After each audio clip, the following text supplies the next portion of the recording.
further up and further in.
I imagine that right now you're feeling a bit like Alice.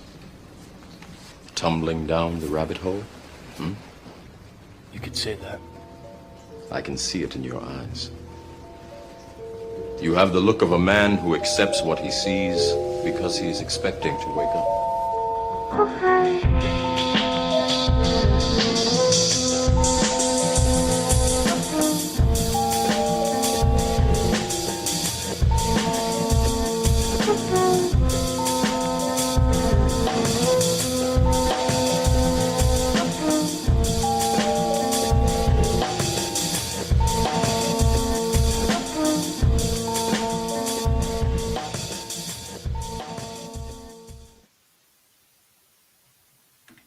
Welcome, everybody.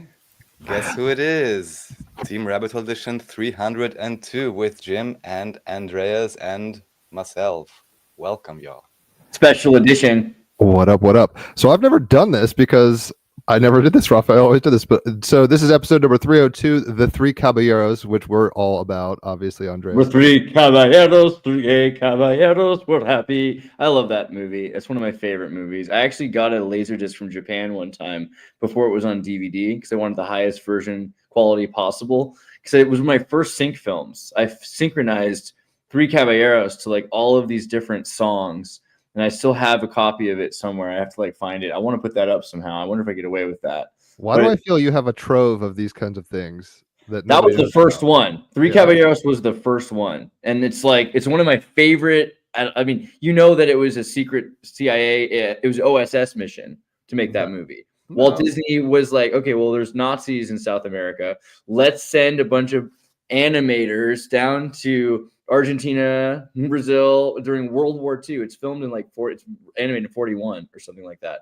And let's spy on the Nazis in South America while making this movie. It's incredible that was the cover story for this major mission. Did that have to do with Pan America?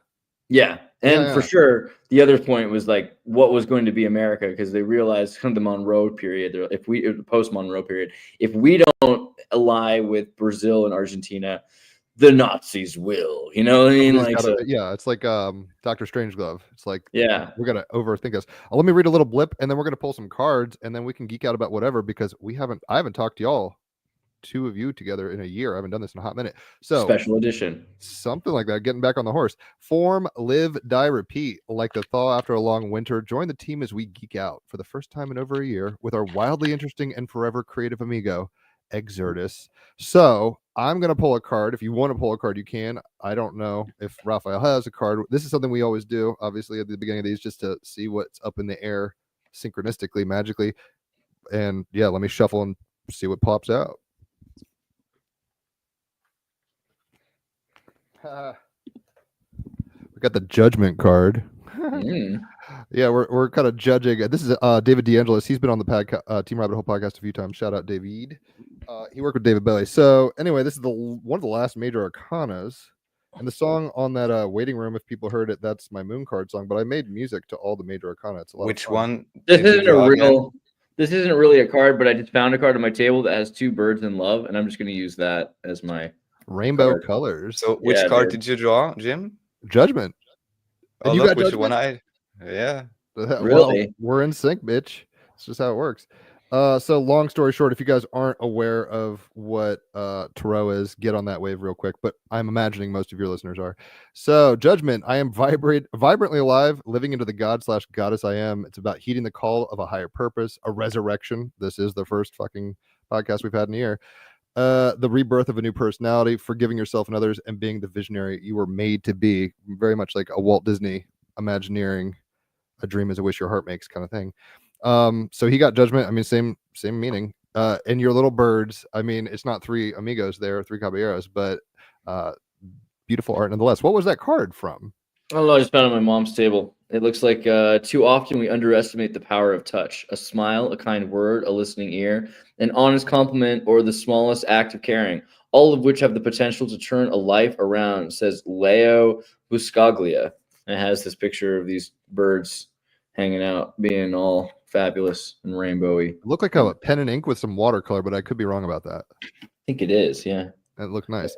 Well, it's true. Everyone, there's a great Daft Punk song called Touch off of Random Access Memories. Everybody needs that touch. I want more. I want more out of life. You know what's going on. All right. So, I mean, shit, I haven't talked to y'all together in a while, and we don't have to geek out hard along. I'm already doing it. Wait, did you see? I'm already going to cut you off in the worst. Did you see that show in the year 2001, That's My Bush, with George Bush as the sitcom star? I think it was like a parody.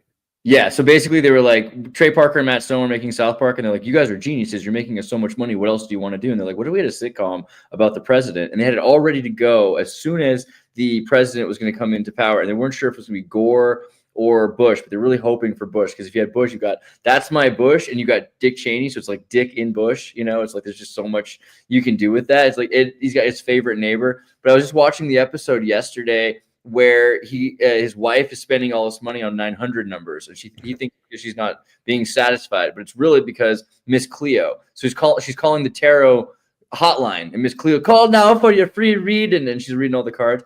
And every time George Bush calls, she gets the death card, and the gay card, and the death card again. And I didn't know there was a gay tarot card, but apparently just Goes gay. with those rainbow birds, right? Yeah, it was amazing. Or something. It's funny Right. because it seems that Trey Parker and he were judgment card ready, locked and loaded. No matter who was going to be inaugurated, they were going to be farcing them at some level. Word. Yeah, they already prejudged. Prejudice. Yeah, that's true. But sorry, you were about to say. No, I just haven't talked to you. You guys met up in the physical. Like I was doing my own shit. You've done it multiple times. Yeah, he still has my sauna. It's amazing. What do you mean? I everywhere I go, I have to get a sauna. You know how like you ever seen like a British lord when he's like in colonial Africa and he's like conquering the Zulu and he makes them carry his like 500-pound oak bed from England that he's had on a boat brought in so he can. That's how I feel when I travel. Like I try to like live the way the locals do, except that I bring a sauna with me or buy one. Only difference is it's a piece of plastic from AliExpress. Wait, so you had a portable sauna? Yeah. Travel with that? No, better yet, you buy them cheap from AliExpress wherever you go, and just leave them with like the proletariats that you love. You know, you leave them with the locals, and they store it for you. Yeah, that's a good. It's funny that you say that. More synchronicity. I just did a 3-day Crunch Fitness Pass, and the only reason it was free through the internet or whatever, and they have a sauna, and that's really the only reason I wanted to go. Saunas are clutch, dude. Everyone should have a sauna. I know that's like, it sounds like super first world, super privileged. When is clutch actually a term? I only heard it from you, Andreas. Is it like an old term or new? Old term. It's an old term, but it checks out. Yeah, Jim, did you ever say clutch when you were a wee lad? I don't think I said it as much as others, but I've said it before. You heard it said. Yeah, exactly. It's kind of a nice. Yeah, because it shifts things up a notch when you use the clutch. You know, it's very practical jargon. Yeah. So with the sauna, do you like? I mean, that's a dry sauna, like a dry heat. Do you do steam? No, it's a steam sauna actually. Okay. So what it is, you get this little box. I know it's like an ad, but like you put water in it, it boils, and then steam goes into this tube, and it fills up this chamber that you're standing inside. It's like, you remember how kids like used to vape, and you get bigger and bigger vapes until you have this douche flute. Well, finally, I just got myself inside of a vape. You know, you're inside of this giant vapor chamber, and you put eucalyptus oil or vanilla or geranium or rose water or whatever, like, you know, just like, so you're just like bathing in essential oils. Yeah, it's great. Opening up the pores, opening up the sinuses. I'm It's not funny. sure which episode it was, but there's actually one where you can see literally Andreas doing the podcast out of the sauna. So I think it's the 6-hour stream. It's the 6 hour stream. Well, you were relaxed. Yes. Good Yeah. one. Like, I'm not leaving the womb here. It's funny because the steam saunas are dope, but they hit so different than the dry ones. The dry one is like, you know, you just sweat, whereas the steam one, I guess it's more resonant with like Japan's volcanic pools or Norway or whatever they're doing up there. Muslims too, man. Like the Muslims have the steam bathhouses too. But yeah, is it a Tartarian thing? Is this? I think it must be. It must be. It's got to be because the Berbers have them too, and the idea of like the same thing, like Japanese. Where do you think they get their culture from? The Arabs probably. You know, it's like hot rocks with water. Even in Austria, you have many places. Even today, they are called Bad something, and Bad just means bath. And I guess in the US, you also have these facilities. Carlsbad down in San Diego. Yeah. Almost seems as if like up to, I don't know, 50 years ago, 70 years ago, what is the politically correct thing to say now, 90 years ago or whatever, it was pretty common like this as the main thing for health, just, you know, sun and fresh air and sauna basically, you know. So. Yeah, totally. Yeah, like he says, hippies do it. I don't know if that's like a good, you know, hippies do a lot of things, bro. Hippies do the brown acid at Woodstock, but you know, it's true. The hippies often like the classic remedies, and yeah, I love it. I would recommend it to anybody, especially because like they're cheap. Like I thought you had to pay like thousands of dollars for sauna. When I realized you could get like a pizza box and get inside of it, it was like cool, you know. Well, it's funny that he says hippies do it because I think of us all kind of as hippie-ish, but yet not. Like we're not sitting around in tie-dyes. But I'm literally wearing a child's scribbles. What's like, tie-dyes? You know, like tie-dye. Do you know what tie-dye? Did you know? Hey, Jim, who invented tie-dye? Let me tell you. Is it a CIA operation? I have no clue. Yeah, hell, of course it is. Of course it is. I thought it was That's Mandelbrot. I love the way that works though on this show, because it'd be like if we were teaching a Bible class and you weren't paying attention, you could just be like, Jesus. It's like that. Every answer is Jesus in church. Every answer is MK Ultra mind control in this show. So Ken Kesey and the Magic Trip, the school bus, when they travel. Tricksters. Yeah, the Merry Tricksters go across America from Acid Menlo tests. Park to New York on the acid test. And they bring a bunch of red, white, and blue American flag striped shirts and also paints and a lot of drugs, right? Because remember how it happened was he was in Menlo Park taking drugs in a research program because he was a valedictorian ventriloquist gymnast at Cal Poly or whatever it was, Stanford. I think it was at Stanford. So he ends up being told that the program's over, get out of here. And they walk out of the room, leaving him in the room with a box full of every psychedelic drug that had ever been invented. And Another just ground like, score. yeah. So that's what he's thinking. He's like, oh, wow, they're idiots. They left the drugs in the room. Whereas they're like, wow, this idiot, he bought it. He totally just took the drugs we left in that room. So now we can follow him across America and call the cops and tell them to leave him alone, you know? So anyway, they're taking the drugs, they're traveling, and they pour a bunch of paint into like really like not good paint, like the lead based and the Jackson oil Pollock paint. Yeah, into mud puddles and streams while they're on acid, and they drop and they wash their clothes in the paints. Oh my God. And they pull them up and they're like, whoa, they look so cool with the ink and the paint and the water stained into the shirts. And that was the beginning of tie-dye. I did not know that. Explain one thing to me, which is why I believe the only time I did this tie-dye thing myself, actually pretty sure, was with the Boy Scouts. You have Boy Scouts? Yeah, they're everywhere, I guess. I mean, they have Jesuit local groups and so on. They're more or less, connected to whatever else. But I thought that was a North American Boy thing. Scouts, I didn't know it was international. No. I wonder if it totally started even in international. America. Yeah, it could be not even from here. But I know like the DDR, the Eastern Europeans have pioneers programs. The Soviet Union had like little Lenin scouts and everything as well. And that seems like the coolest one. From everything I've seen, the Lenin scouts really did the most, because a big part of the Boy Scouts is to do these community projects that benefit your community. Well, who does that better than Leninists, So wait, is the Leninist thing like, I mean, it's not like a Hitler Youth thing where they had but it's a Leninist youth thing, So it's like survival skills and then like social payback. Yeah, like everyone goes around. Buttercream gang. Like I think 30s Germany gets a bad rap anyway. No, I'm just kidding. But like, I mean, it does. And like the idea that these little kids walking around recycling were the problem, that's not really the problem. So if that continues on after the war, that's fine. Like you don't want people dying, but like you do have to have kids being educated in caring about their civil discipline and cultural formation. Yeah. So in the Soviet Union, they really pushed for Leninist scouts, these pioneers, right? And I think you can think of that word like pirate versus pioneer, right? That's kind of where it's at. Like instead of these gangs of kids, we needed positive community gangs. And this is really, I think, the best example of why the Boy Scouts and why the pioneers exist is the Second Amendment. Because the Second Amendment, it literally says a well-regulated militia being essential to the liberty of a state and against the tyranny and oppression. I mean, that's why you need falls to on have the civic duty of making that training. Yeah, so if you're training kids and you're giving kids the opportunity to learn how to protect their community and to help their community, and that's what their accolade is. Like, are you sure that you succeeded at your job? Did you really become an Eagle Scout? What were the qualifications? Well, 250 hours of community service. Did you build a park bench? Did you, mine was a BIOS software project that I did to make a server at our Were you school. a Boy Scout?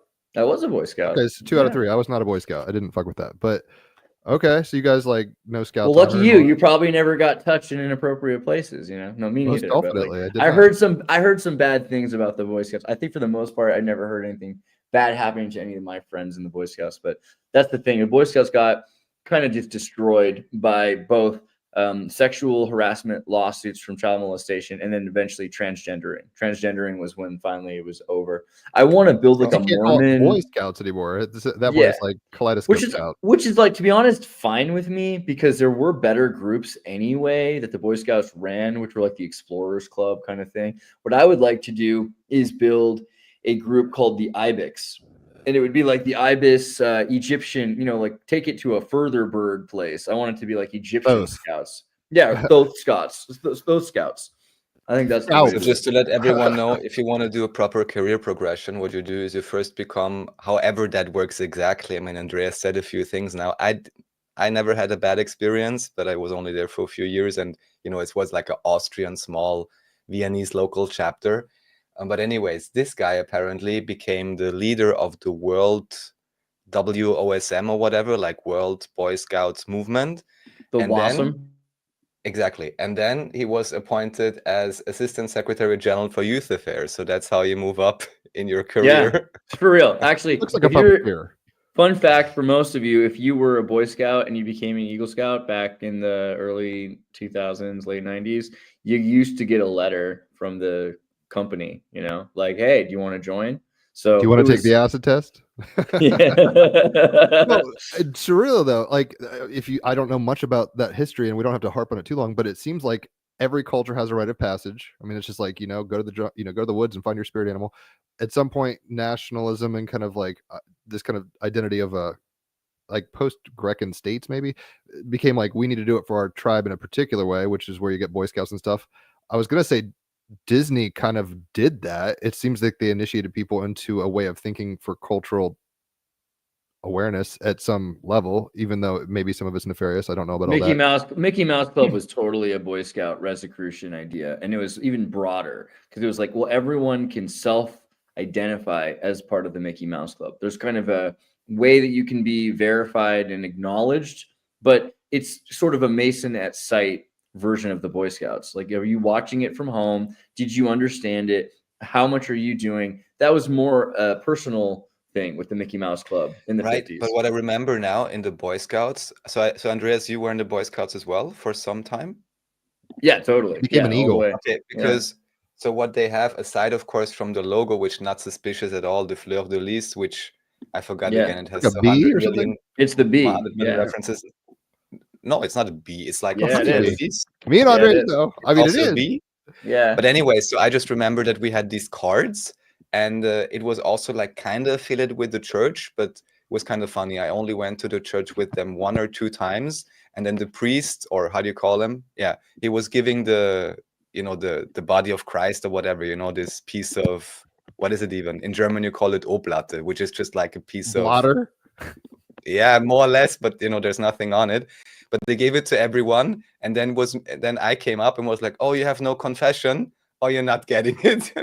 That's the one Gotta thing. pay to play, and man. the other thing, we got these literally like cards, which were basically about what you're supposed to do. Like, oh, I did this and that kind of task with another guy, and I did this, and there was even a religious part, like I did the evening prayer or something, and then you would literally, at least for the lowest level, which in German is called Wichtelwölflinge. I'm not sure if you have these like cubs or however you would call it, and then you have different layers for each every 3 or 4 years.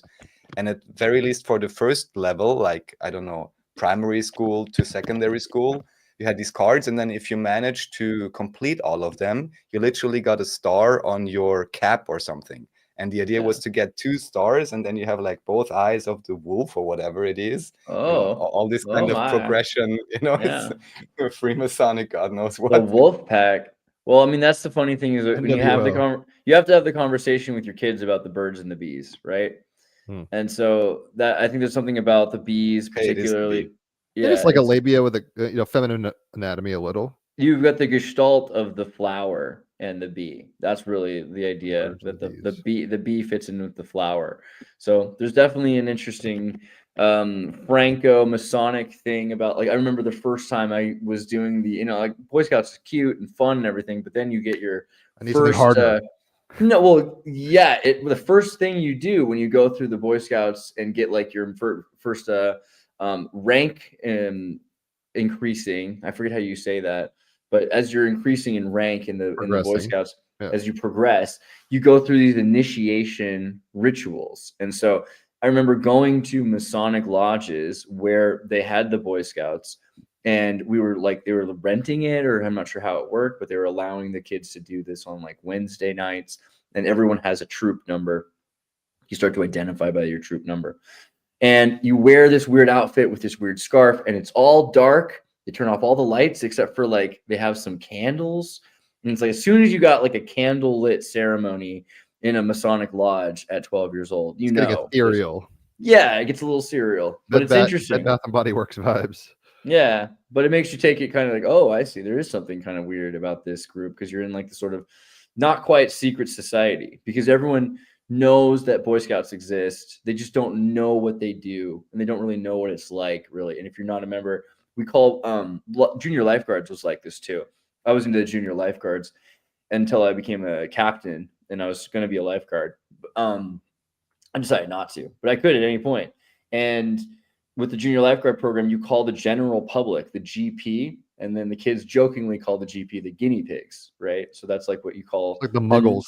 The muggles, yeah. So there's definitely a kind of an uber unter Menschian thing, although it's not so much about the master. It's more about the uber achiever and the unter achiever, I think. As a I mean, they're trying to tap you into your potential. It's like potential formation. Yeah. How much into self-realization are you? You know, do you care about self-realization? Yeah. My only like I just remembered because I'd never think about the Boy Scouts as I was not in them. My dad was in them and he had all his gear. And back in the day, probably when I was watching Three Caballeros, like I was 7 or 8, I would put on his old stuff occasionally. And one day I went out in the street, like twice this happened, but I went out in the street and across the street, this kid named Scott Bennett lived across the street, and he and I literally got in a brawl. And I was in my dad's Boy Scout gear in the yard. It's like these.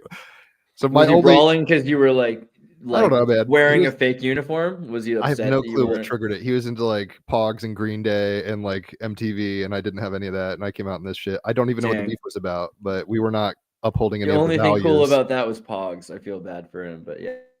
Yeah. I'm wondering.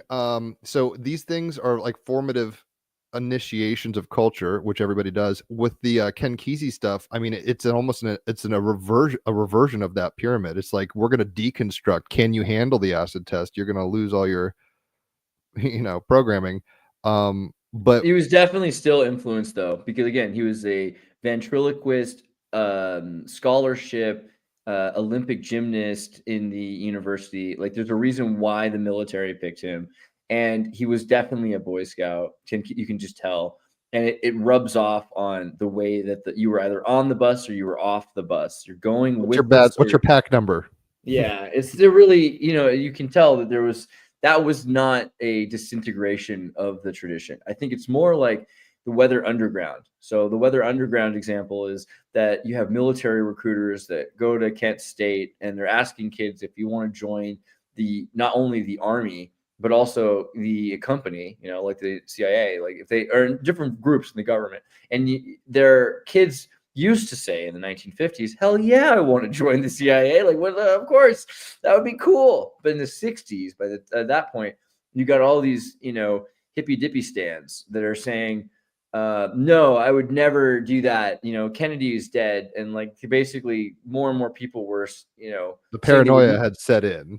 And cultural reactionary zeitgeist. So people thinking they didn't want to be part of the military. And so I think a lot of the recruiters were like, this is very interesting. And when they were told, to inform the government on what happened those days, they'd say, yeah, no, we had a problem recruiting. A lot of people said they didn't want to join an organization like ours, and they said they would rather join an organization that was antithetical to ours. And so what do you do with by that? Any other name kind of thing. It's just so you create the CIA creates the Weather Underground. They recruit the same people they were going to recruit anyway. They happen to be more interested in Marxism, so now they train them. That's the irony, is like the CIA interact with Marxists and are run by neoconservative Marxists. So they understand Marxism far deeper than anyone else do, so they can create the Marxist alternative.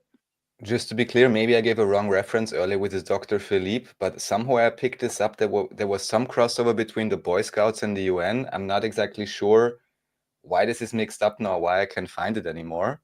But anyways, just want to give it addendum. So maybe I don't doubt it, man. I mean, but he was some leader of some youth institute in Uruguay first, and then I was going to say. So when I was about to say I was in Paraguay and Uruguay. They had some kind of group that was kind of a cross between the Boy Scouts and the Pioneers. I think it was associated with the Rotary Club, and they were awesome. Those kids were I remember thinking the Boy Scouts had gone downhill. And that these kids, I was like, I wish I was from Paraguay for so many reasons. But that was one of them, was that they're Rotarian pioneers, were just super fantastic.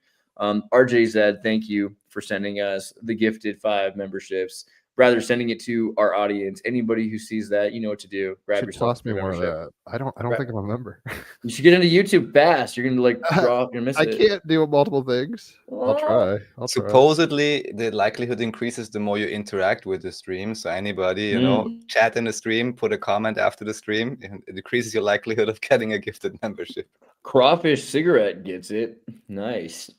I like this character, by the way. I would totally watch a cartoon about Crawfish Cigarette. That seems like my kind of show.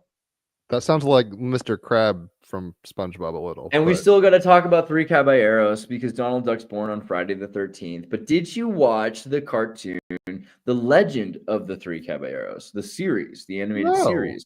Dude, just the main musical. So I was arguing about if you go back and you watch my Donald Duck episodes, I've got like 3 hours of Donald Duck, or maybe it's like more. I think it's 2 hours each. It's like 6 hours about Donald Duck. But in 2007 or 10, I want to say, it's been a while now, they made a cartoon. Walt Disney made a cartoon called, it's a series, an animated series based on the Three Caballeros. It's called The Legend of the Three Caballeros. Got like 12 episodes or more. And it was not available in America. Disney put all this effort into it, spent millions of dollars, made this amazing cartoon. You got to look it up. It's insane to watch because it's like checkered floors with minotaurs and everything else. This was only available on iTunes Philippines. The only way to get the show. You could only get it through iTunes Philippines. I've never even heard of it. No, yeah, but like you have to also wonder what that means. Like, why iTunes Philippines with the Knights Templar and King Philip and the banking cartels, and what's the deal with the Latin, conquering, like the mock battle of Manila? Yeah, there's a lot of. Why do they have these glowing auras? I mean, well, let me tell you. So basically, this cartoon is about how the Three Caballeros have a band, right? You saw that movie, and in the movie they play music together. So by this point, Donald Duck hangs out with the Caballeros, and they have a band, and their band is very good. However, they know, let's start over. At this point in history, most of the gods and goddesses are old and they're dying. And so the gods are dying. There's only one young goddess that can really reclaim the throne of the gods of the celestial kingdom of Mount Olympus. And this is the goddess Sandra, right? The goddess Cassandra. And so this is like a David Platism. Oh, yeah. I'm sorry, Cassandra. I misunderstood. Everything predicts 9/11. There she is. There she is in all 2 towers. Glory. Yeah. So, but go back a page because there's a villain. See, there's a villain. One more back. So this is the villain. He's like the aristocratic Nazi mustache. Yeah, he's a nepo baby, just like you said. And this nepotistic idiot happens to have a serpentine, I want to say like a magic staff, but it really reminds me of that little pony that little kids ride around with a head on a stick, Yeah. And this staff talks, and the magic staff is really in charge and is using this nepotistic aristocrat who wants to have power because this staff is all powerful, but is also kind of impotent because it's just a staff, right?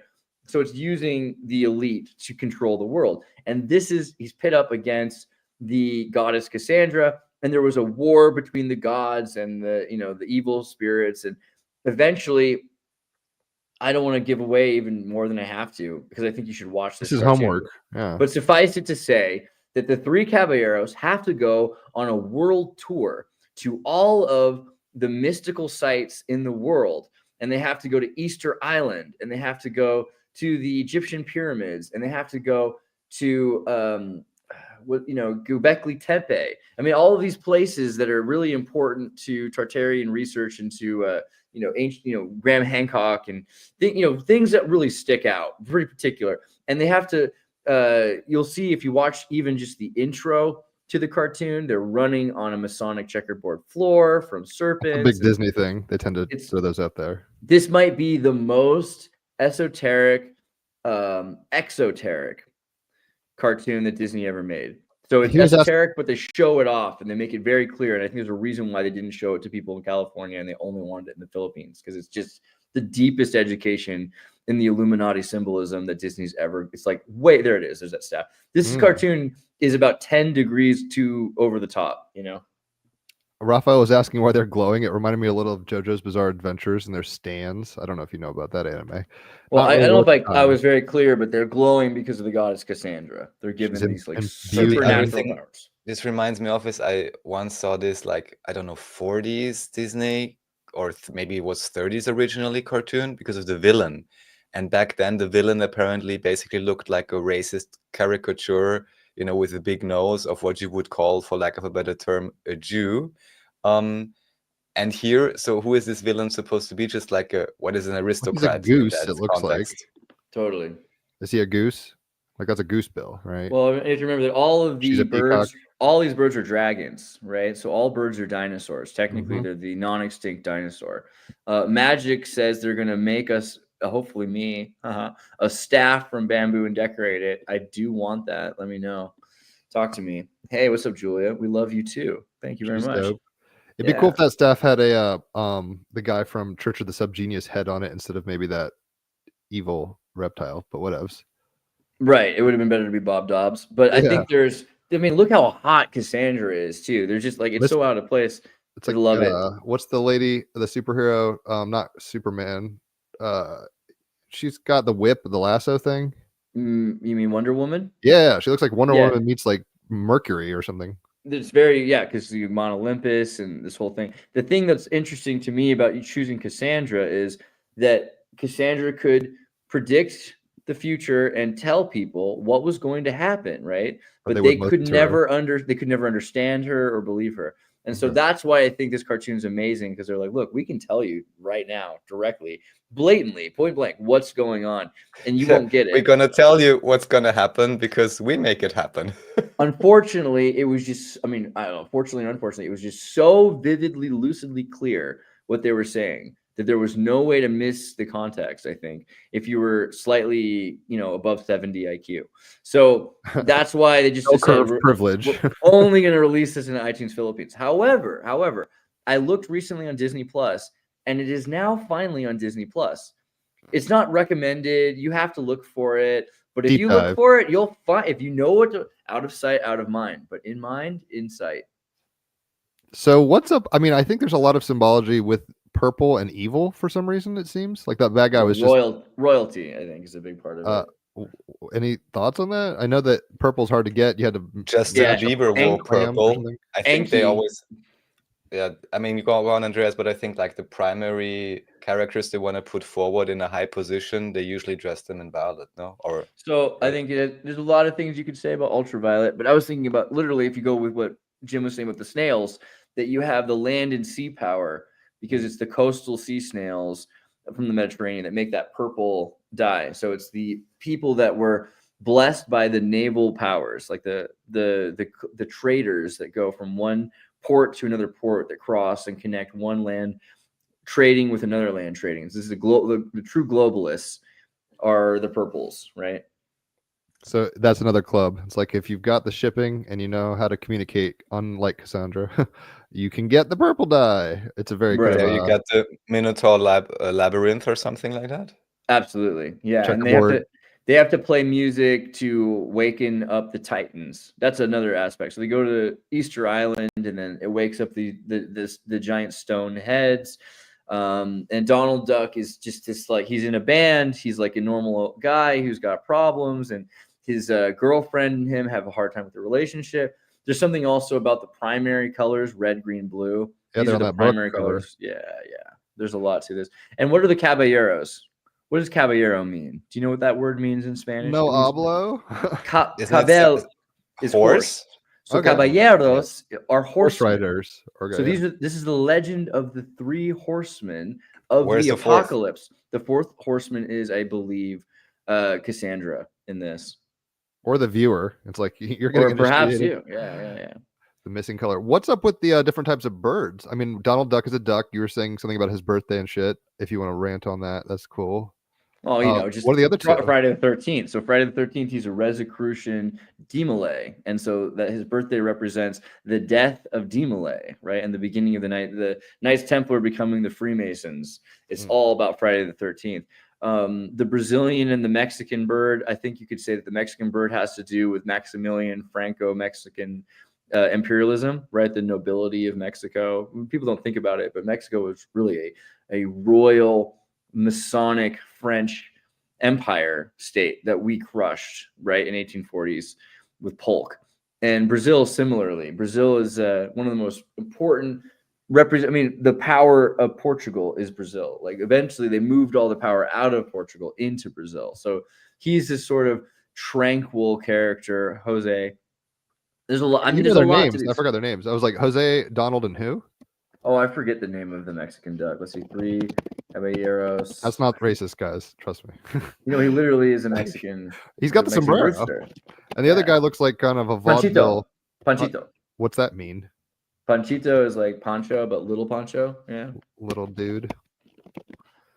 Interesting.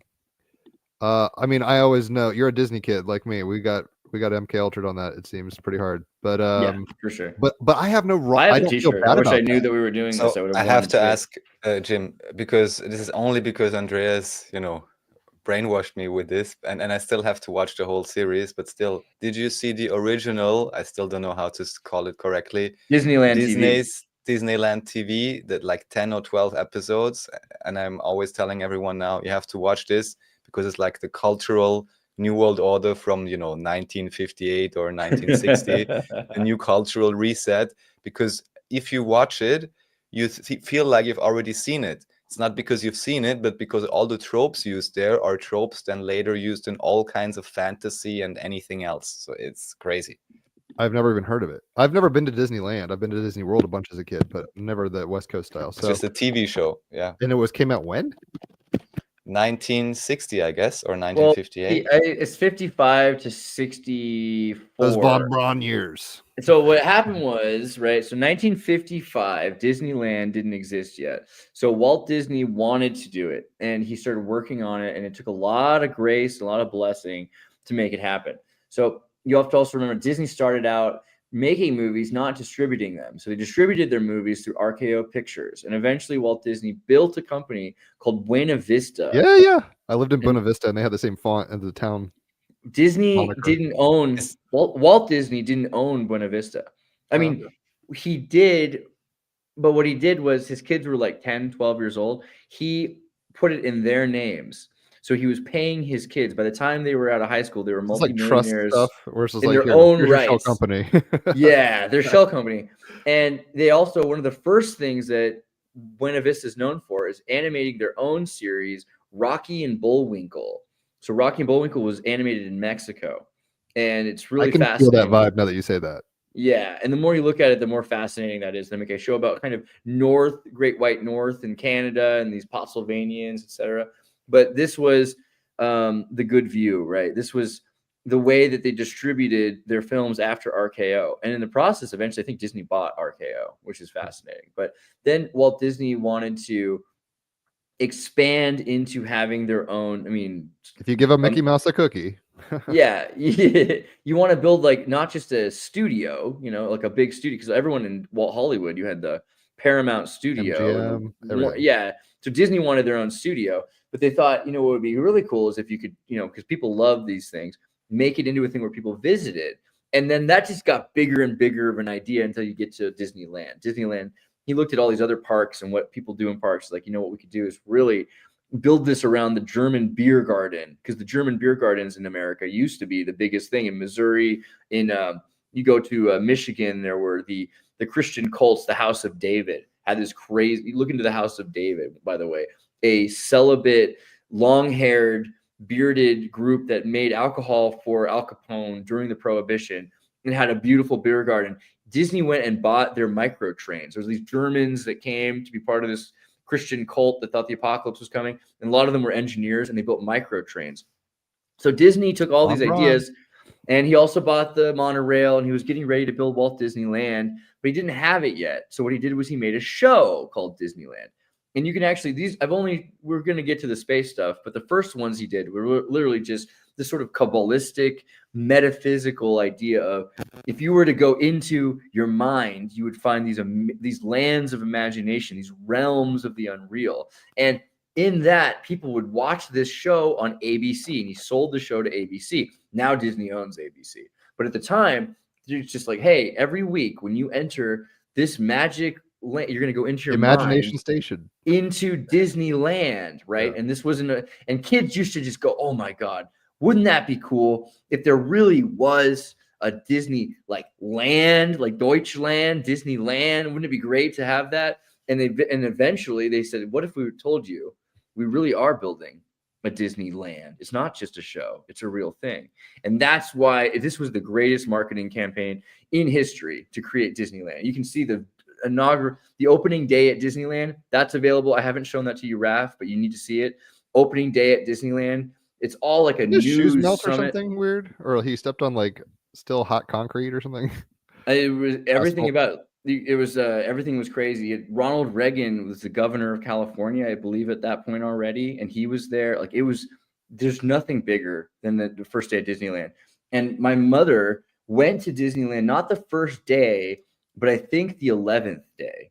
So I have all of this 8mm footage in color from my grandfather going around Disneyland right as it first opened, right? And you can see it's just some of the most incredible footage ever. But they did all of this. Yeah, there you go. The opening day dedication to all who come to this magical place. Welcome, Disneyland is your land. Yeah, I have this in my head like a speech.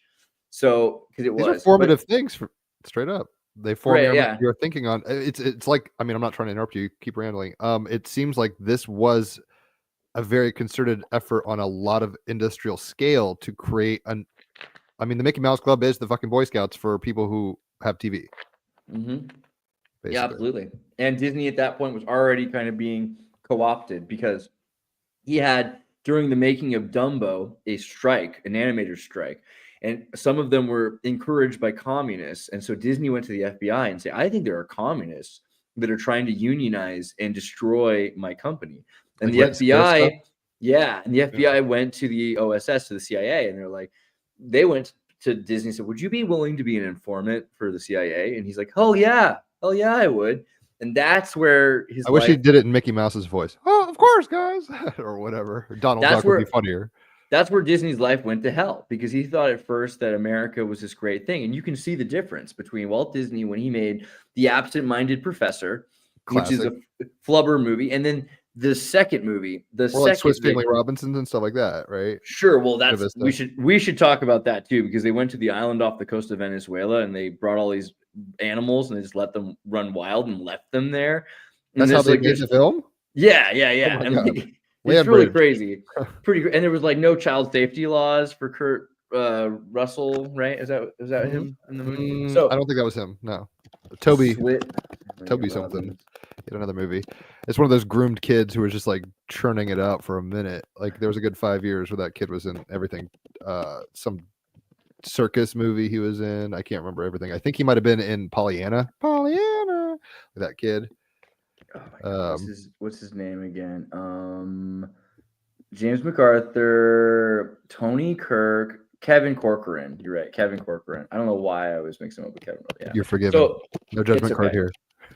But before Swiss Family Robinson, we were talking about Nutty Professor, Absent-Minded Professor, which is the original Flubber movie. So have you seen the sequel to that with Robin Williams? No, that's a remake. There's an Absent-Minded Professor 2, which is not available on Disney Plus, and it's one of the greatest movies that Disney ever made. So the first movie is all about how Walt Disney. The first movie is about how American entrepreneurs with very little money, they just happen to be in education. This is like a high school teacher, invents this new non-Newtonian nanotechnology. And it's going to do everything. It's free energy and it changes the world. And the government's going to buy it and it's going to save. It is a free energy device, basically, but in a oobleck form. Right. And it's non-Newtonian fluid. It's going to save society. And it's a happily ever after. Well, the second movie is after Walt Disney's been co-opted by the CIA. And the second movie, The Absent-Minded Professor 2, type in Absent-Minded Professor 2 or Son of Flubber. Type in Son of Flubber. Son of Flubber. Son of Flubber. Frank Zappa used to do that with a lot of his songs. Son of Mr. Green Jeans. Type in Son of Flubber. That's Son of Flubber. There you go. I've never even heard this exist. This is 1961. And so when this movie came out, Disneyland's existed for 6 years by this point. And what happens in this movie is Disney's so disenfranchised with the United States. He's gone from being a Son patriot. of Flubber 63, so like the doors were abandoned. Okay, 63. That makes sense. So he's gone from being a patriot to a critic of the United States government. And that's why I think this movie's not released anymore. You can find it. The tone is wrong. It's not wrong. It's actually more right, but it's not something that America wants to push. So in the Son of Flubber, they are waiting for their check from the government, which never comes. And the government says, we have to properly figure out the value of this thing. And it's a nanotechnology. It's a futuristic technology. We can't have it released to the public. So you can't sell it to anybody else. So the government locks it down and won't give them any money. And they're destroying this guy's life.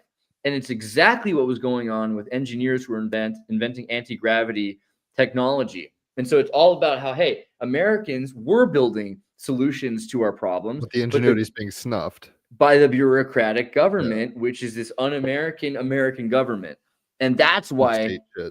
And so Disney goes from being like, to all who come to this magical place, happy place, welcome, to we need to secretly build Disney World without telling anybody. And we're going to pay people to use fake names to buy a bunch of land in a place that no one's ever heard of in Florida. And we're going to buy 50 square miles. And then we're going to just release it to the public. We're going to tell everyone at once. We'll tell the government the same day we tell Billy. You know, everyone's going to find out. And Walt Disney died 2 months after announcing he was going to build Disney World. That's 2 months. That's a thing, probably. I believe so. Yeah, it sounds like it.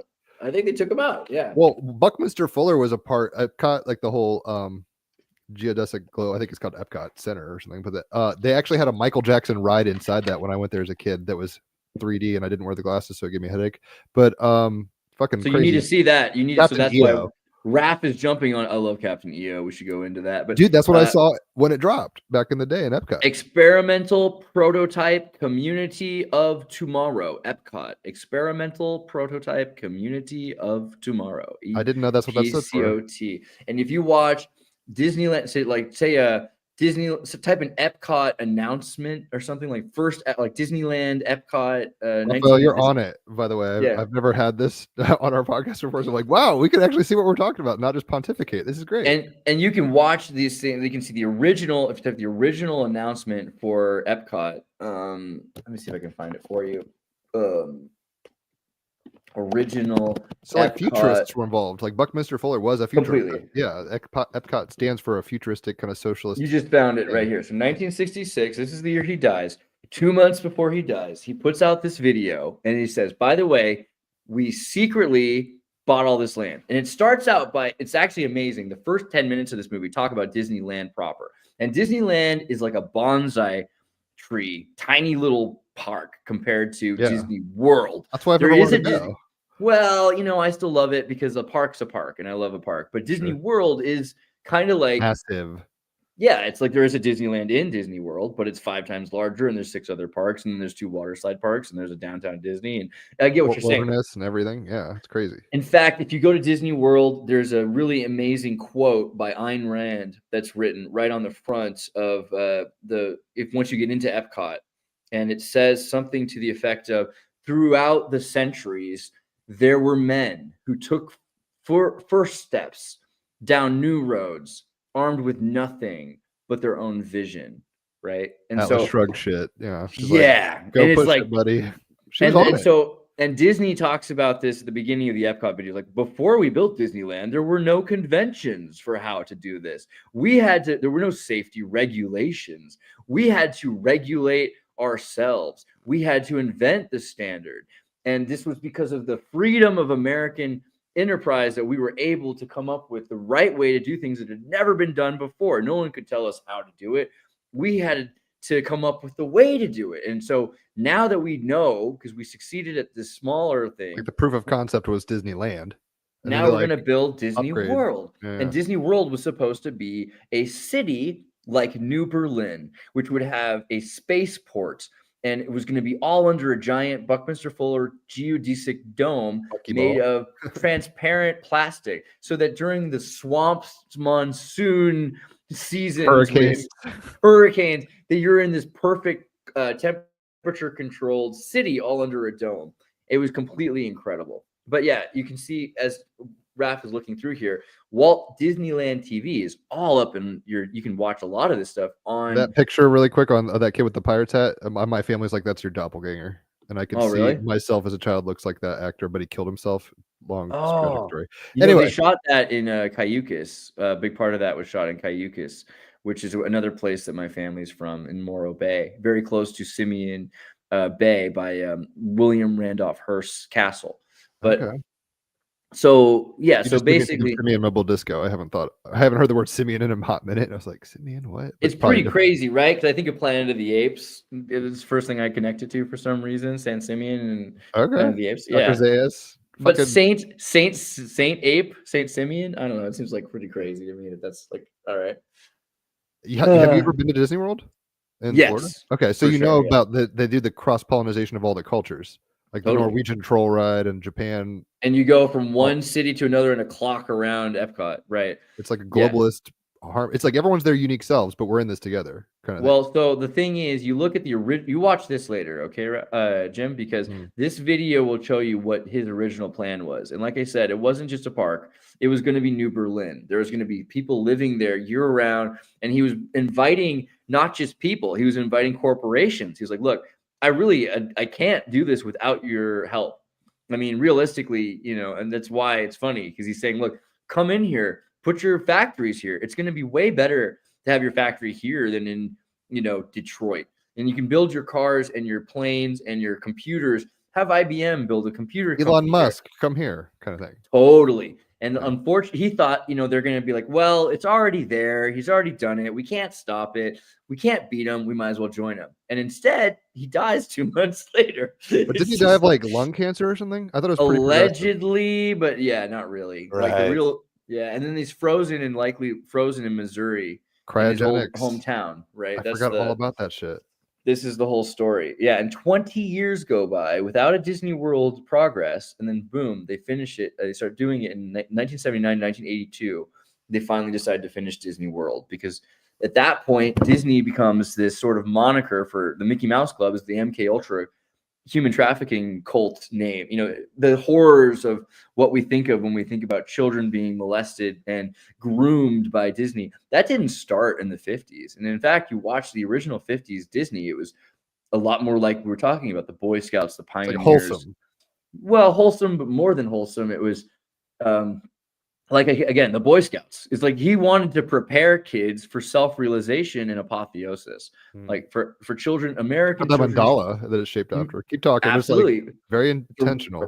A radial, and you can see there's no cars on the outside. Everyone's equally distanced from everywhere else. There's a road that runs right underneath through the center of it. And there's webway people movers, entirely new vehicles he invented for the purpose of traveling around constantly, never stopping. You would get in as it's moving, it slows down a little bit, but there's no engines because the roads are actually moving it like roller coasters.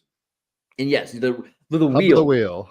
Compare that symbol to Nazi Germany, to Aryan India, to the wheel of the he was very clearly trying not to get you flagged, Andreas. Well, Walt Disney, I'm not Walt Disney. I didn't create this. I'm just saying that it's pretty clear that his symbol is inspired by ancient Atlantean socio-engineering. This is essentially the architecture of Atlantis. Circles, right? Yeah. And where is Atlantis, by the way? Have you talked to Longo? Where do they think Atlantis was in Florida? Yeah. Off the coast, according to Graham Hancock. In Orange. So this is the funny thing. So many people went to Florida to find the Fountain of Youth, like Ponce de Leon, or the center, the entrance to the Hollow Earth, like Cyrus Teed, or what's his name? Is that right? Cyrus Teed? Koreshianity started there. Scientologists have their big center in Florida. Everyone figured Florida is the Atlantean capital, and that's exactly why Walt Disney wanted to build Disney World there, and why it's Atlantis, right? It was his plan to rebuild Atlantis. I wonder. I mean, it's in Orlando. I wonder if there's any like, is that on a certain parallel, like a Well, 33rd it's parallel? or something? technically north of Orlando. So what he did was he bought 20 or so miles of North Orlando and 20 miles of Orange County. And so really it's like California, Anaheim, Orange County. Orange County is where Disneyland is, and Orange, Florida. Copy paste. Just So like, when you keep- look keep into the going. Rockefellers and the Jacobians and the House of Orange, there's something very interesting about oranges and the Dutch and the Spanish and Valencia, the Valencia oranges, because Disney has an entire conspiracy about actually being a Spanish royal, although some people think that was a CIA psyop to make him feel special. Hey, look, it's me. It is. I remember Just seeing that because when I you're was in talking Costa about Rica. Hollow Earth, everyone got to watch this. There is this strange channel on Odyssey. Here you can check out the link. Take a look. Andreas was on Vice, and that's like a resume thing for me. Totally not suspicious at all, right? I think it's cool. But I also, in viewing that episode, I felt, well, whatever. I have my own feelings. I was like, I hope they take you seriously, because it felt like, I don't know, the other episodes that were in that series were like, yeah, like Jerry Springer off stage. totally. And I knew that was coming though. So I'm glad it worked. I think I got better off than anybody else in that entire series, to be honest. But You were probably the most cogent. As far as I think there's like a wolf boy or a vampire, just something. yeah, weird. there's I some was weird like, stuff in "What?" that show. Yeah. Honestly, when I watched this, I was like, oh, it's not so bad. It's all cool. And then I think I briefly watched one other episode and I was like, oh my God, like they really try to make people just look completely insane. But Yeah. Well, that's they the didn't grift, manage to right? do- You try to make new ideas. I mean, it's the exact opposite of Disney. But shout out Disney to World. Julia. We just saw Julia there doing the remote viewing, and she was an essential part of this show. So it was awesome to have her there, and it was kind of fabulous to see you here today. Very cool. I gotta rewatch that. I don't fuck with Vice much anymore. It used to be like the go-to hipster like weird thing, and then I felt like I got co-opted at some point. I'm like, That's why I thought it was They really interesting. fell 'Cause off.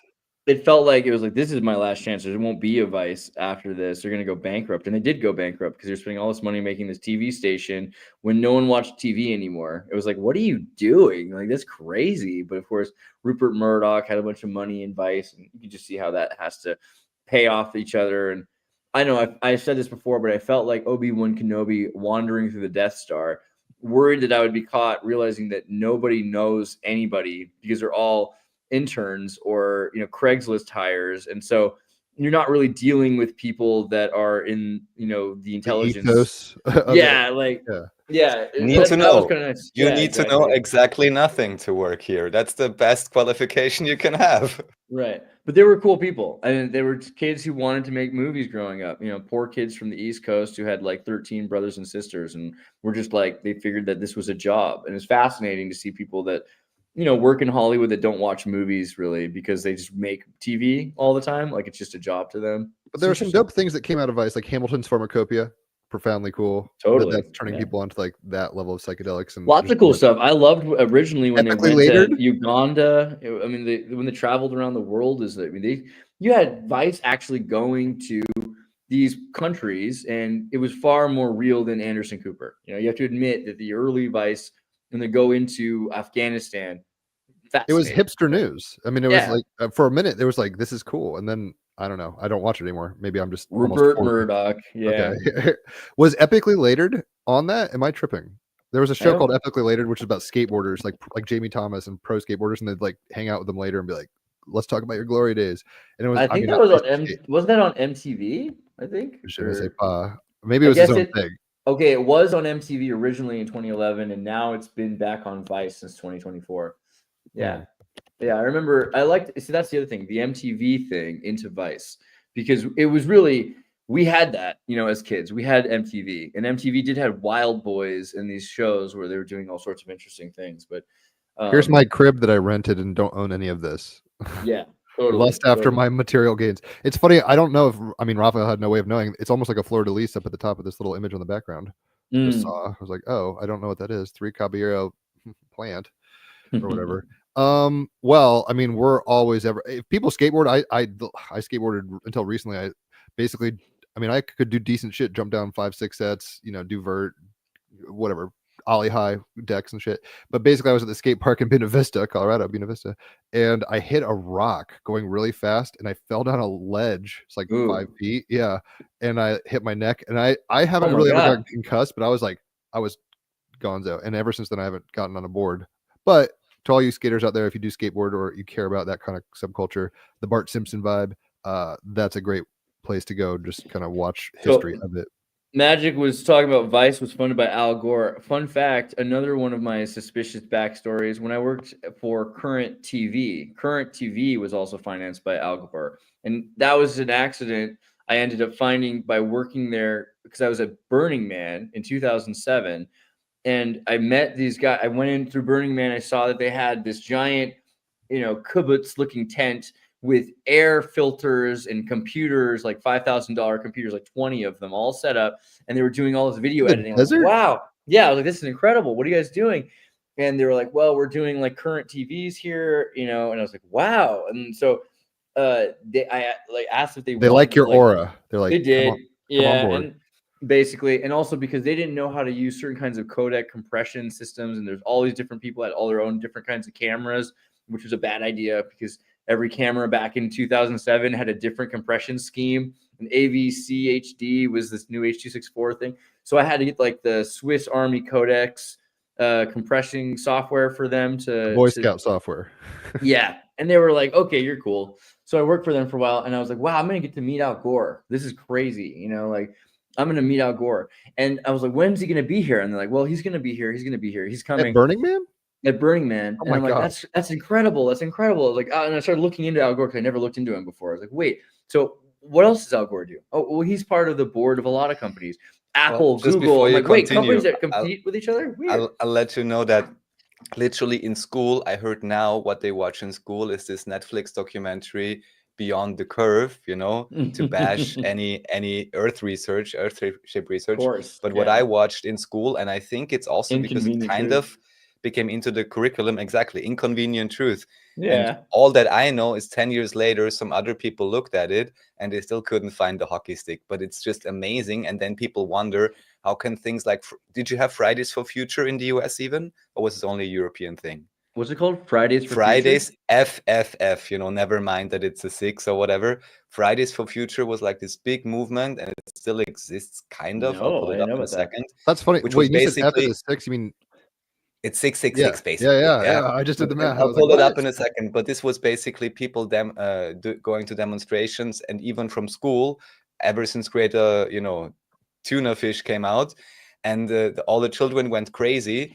And it's understandable, because if you get force-fed things like Inconvenient Truth or whatever else they have these days for years, of course they're like, oh my God, in 2 years we're going to burn up. Yeah. And even back then, I literally knew a girl. She was probably literally, let's just say, not very mentally stable. And she was literally worried that if we're not going to do all of that, in 2-3 years, we whatever, so day after tomorrow. Amazing. It's funny. Yes. I was just thinking about it because I remember when, we were in Iraq, and George Bush, Dick Cheney, they created some sort of a thing where if you bought a Hummer, you could get $250,000 tax write-off. So everyone was buying Hummers who knew about this because they could get free fuel for their Hummer for like 4 years.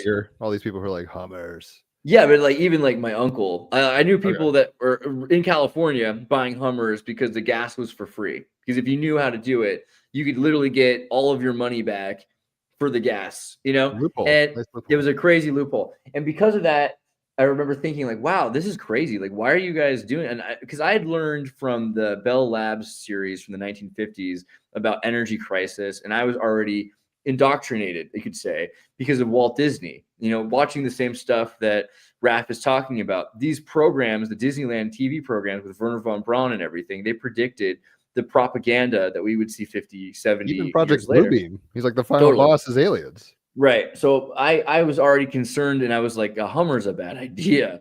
But by the time Inconvenient Truth came out, I was already aware of shale and all these different kinds of fuel, and that we could be using, the hydrogen fuel cell, because I'd met a guy from Germany who worked for Deutsche Ford who had invented a water-powered car, actually, who died.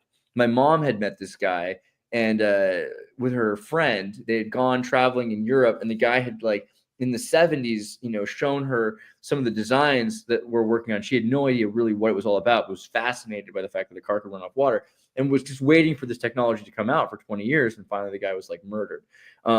So I always knew that there was something else there. All of a sudden, everyone I knew who were Bush conservative Hummer drivers watched that Inconvenient Truth and were just instantly, it was like we'd always been at war with Oceania. They just completely switched their ideologies based on that documentary. And it just blew my mind because Al Gore and his nuclear submarines with his, he uses more energy than just about anyone on the planet, right? And they asked him, like, all right, if you're so sure about this, can you make a pledge to use less energy?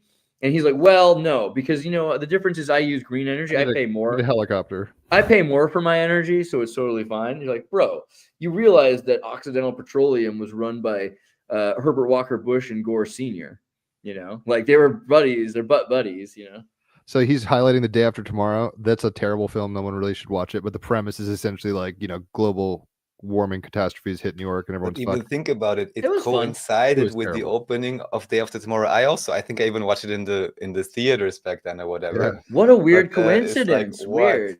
Yeah, right. The Al Gore Mickey Mouse Ear Club or something. But the So just irony with briefly, that. Oh, go ahead. Just to Arlo. let you guys know, so Fridays for Future, I mean, supposedly there were also protests in the US, but look at this. Maximum number of school strikes per country because everyone believed that Greta Thunfish sitting there with, her Swedish sign or whatever she had, never mind looking into her family background or anything. And this became the huge movement. And literally, children were missing classes. We can now question how much would they have learned in school.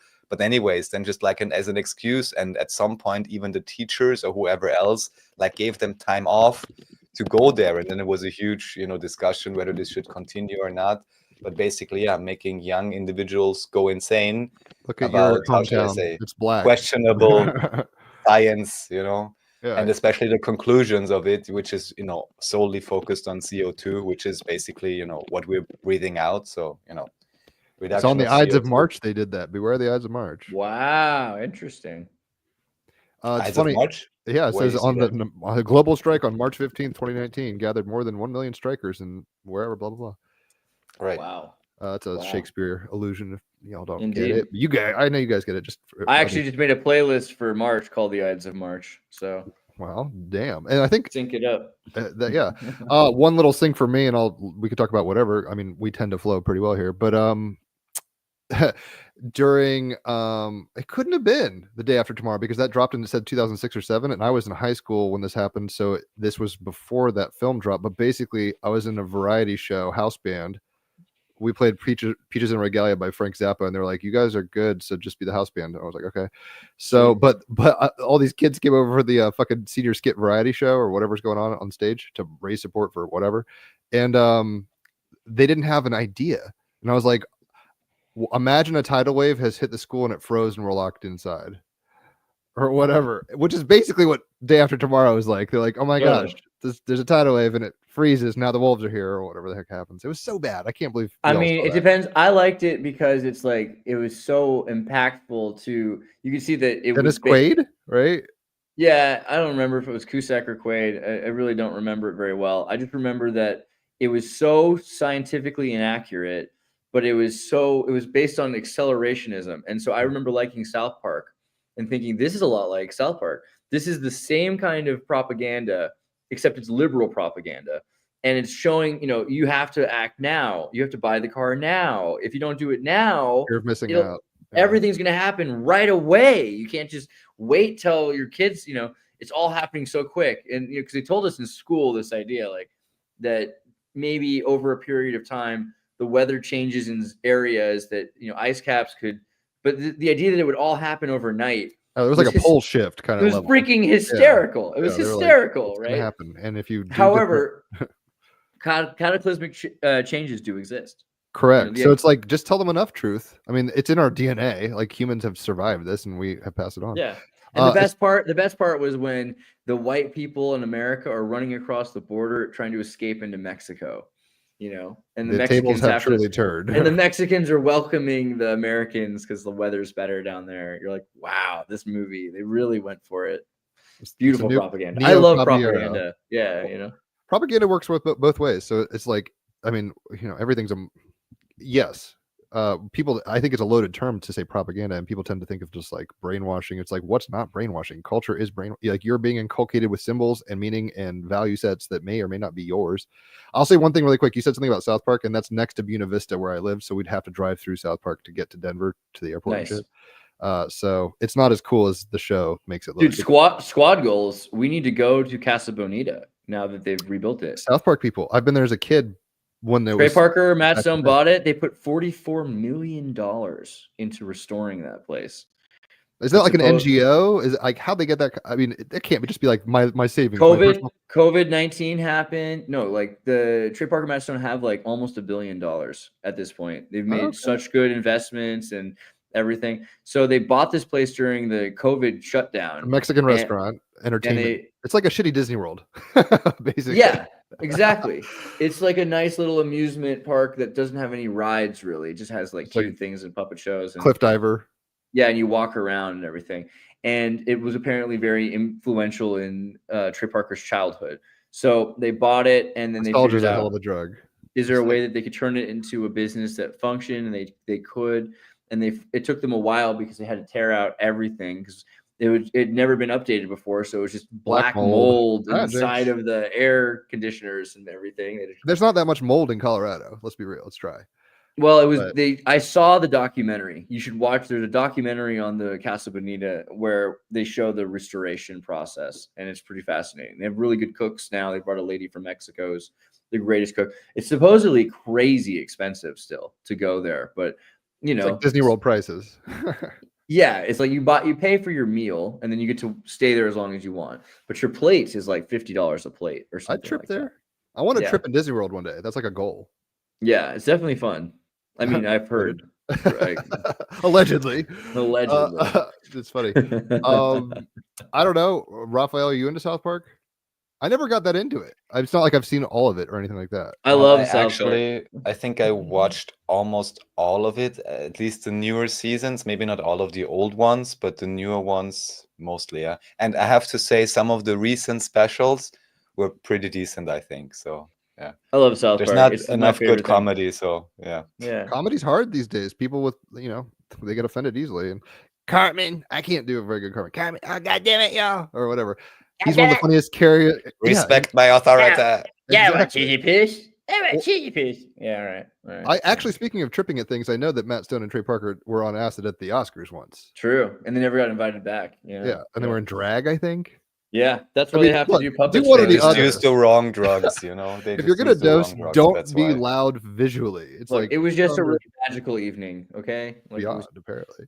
That was the response that they gave to any question they were asked. Just remember, whatever they ask us, we're just gonna say it's a very magical evening, and they just kept saying it over and over again. He's wearing J-Lo's dress, which was the other thing that was pretty hilarious. Because that was like the zeitgeist at the time, J-Lo. Right? Yeah, the low-cut green dress. Yeah, absolutely. Disasters are coming. The government knows them, and they want major populations destroyed so the remainder can be more easily controlled. You know, I used to be against malaria until I got in so many traffic jams in Los Angeles. Too much? A real possibility. Actually, I think I was in LA at one point when I got back from Switzerland back in 2017.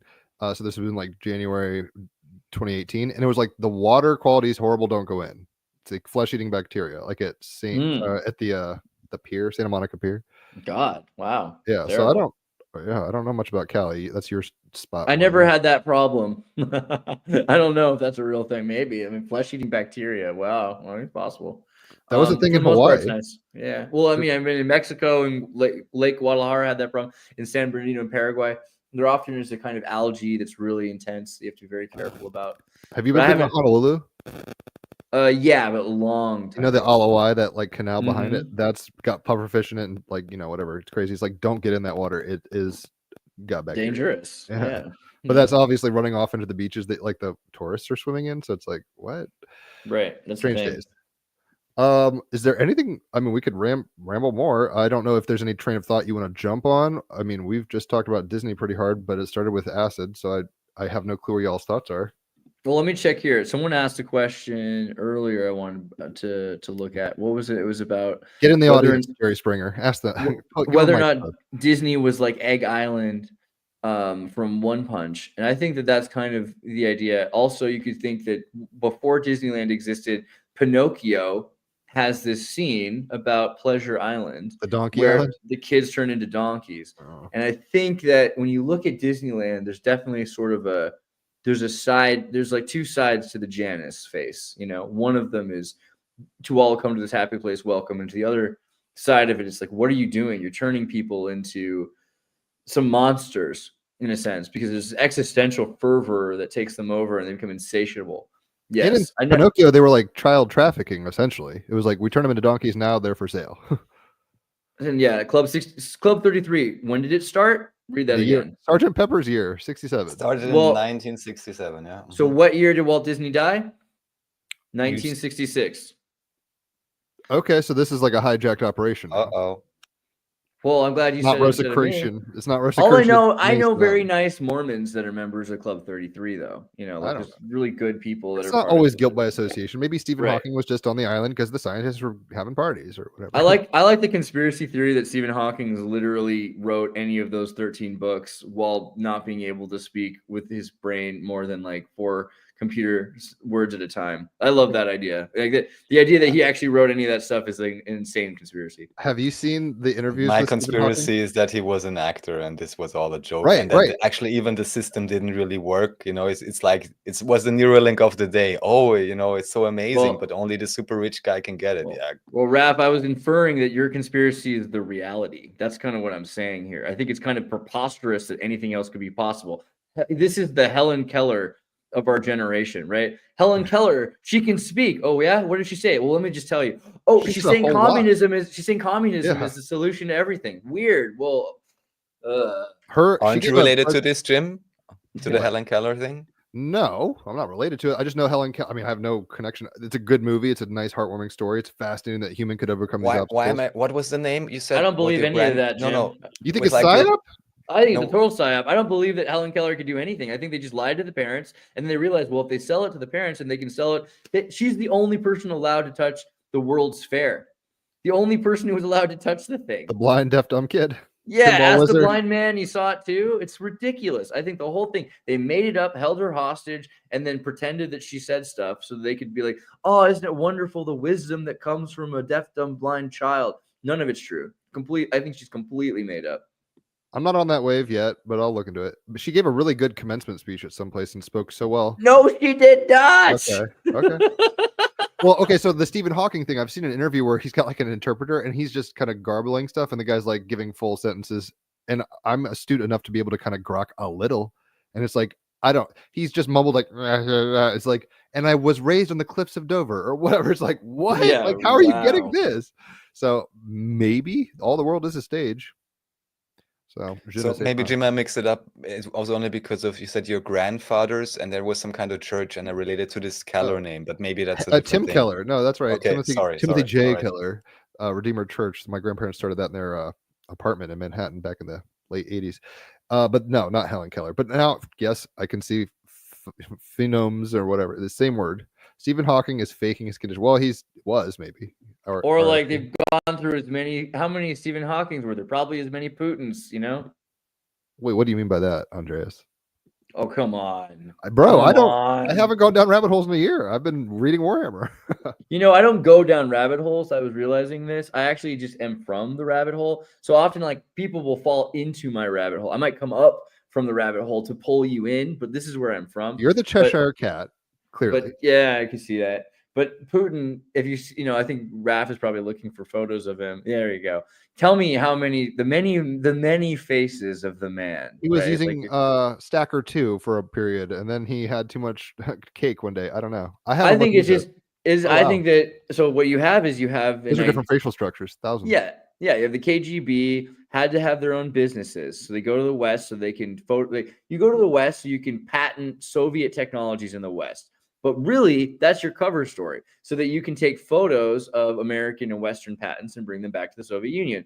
But to do that, they're not paying you enough in the KGB. So you have to build your own shadow business, your covert operation in Western Europe. But by doing that, you end up making, if you're pretty smart, if you're like a starve crazed Russian, you end up making pretty good money. In fact, more money than the KGB is paying you to live in Tuscany or Austria or whatever and run your little satellite TV company or your radio company. So they're making tons of money, but then they have to learn how to offshore and shell company, which is what the Panama Papers is all about. Medvedev and Putin creating these companies where 2% of the stocks are owned by a guy and then 98% of the shares are in a bank in some sort of a briefcase. And then you can go pick up those briefcases and you have all of the certificates and own the company, but they're not in the name of, a person. That's just whoever owns the paperwork. And so you create a character, this Vladimir Putin. And then if you need to, it's the Dread Pirate Roberts from Princess Bride. Everyone can be the Dread Pirate Roberts over a period of time. And it's perfect because you have what the people want, which is a personality dictator, and what the people need, which is a covert cartel, Yakuza, mafia group that is big business and runs the world, runs the country, right? Scrooge McDuck. Yeah. I mean, the big conspiracy this week is that Trump in 87 went to Russia and made deals with the KGB or whatever agents who were in the Western Europe as they're collapsing the Soviet Union in order to build this new world anarcho-capitalist society, right? And that's why he's got this agreement. It has nothing to do with Vladimir Putin. Like, that's a character created for this purpose. He went over there and made a deal, you're saying? Well, that's the idea, right? Because they were saying that there's a lot of debunking here because they say that Trump was doing poorly in 87. He wasn't really doing too poorly in 87, but he did go there and he did have 16 banks come offer him unnegotiated loans when he was not getting loans before 87 for some reason. He well-established business magnate, but he didn't have the money he had after. All of a sudden, boom, during the fall of the Soviet Union, they're putting money into Trump.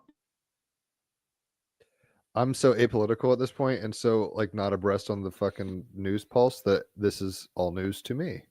I don't know.